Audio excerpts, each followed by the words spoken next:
मान की जय। बंधुओं, दर्शन में हम बार बार ये सुनते हैं अधिभूत, अधिदैव और आध्यात्म। इन तीनों शब्दों के क्या ठीक ठीक अर्थ हैं ये जानना अनिवार्य है। जैसे जो गंगा जी गंगोत्री से गंगा सागर तक बहती हैं वो उनका अधिभूत रूप है, और जो शांतनु पितामह भीष्म की संबंधी थी वो उनका अधिदैव रूप है। और आध्यात्मिक गंगा किसे कहते हैं?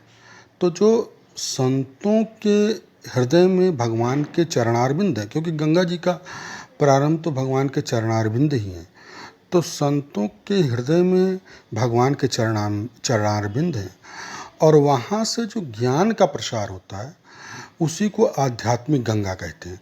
यानी एक आदिभूत रूप जो इन आँखों से दिखता है, और एक अधिदैव रूप जो दैवीय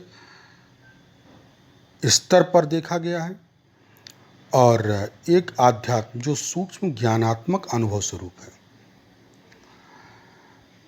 आध्यात्म शब्द के अर्थ को ठीक ठीक समझना आवश्यक है। आत्मनि देहे इति आध्यात्म, यानी जो देह के भीतर मन बुद्धि चित्त अहम जो सूक्ष्मांश हैं, उन सूक्ष्मांश में जो ज्ञान का ओतप्रोत है वो ज्ञानांश को ही आध्यात्म कहते हैं। यानी मशीन को जो चलाने वाली बिजली है। जैसे मानस की पंक्तियों पर हम विचार करें, जनक सुता जग जननी जानकी अतिशय प्रिय करुणा निधान की, तो जो ये जनक सुता है ये तो आधिभौतिक रूप है, क्योंकि ये आंखों से सबको दिखा।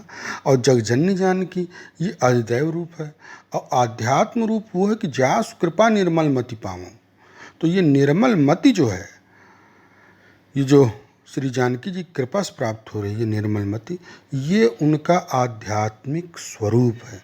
तो इस प्रकार अधिभूत, अधिदैव और आध्यात्म, इन तीनों ही स्तरों पर उस परम चेतना का स्फुरण होता है। जब गुरुदेव वशिष्ठ ने परमात्मा के स्वरूप का वर्णन किया तो इन्हीं तीनों स्तरों पर परमात्मा के स्फुरण का वर्णन उन्होंने किया है, अधिभूत, अधिदैव और आध्यात्म। ओम शांति शांति शांति।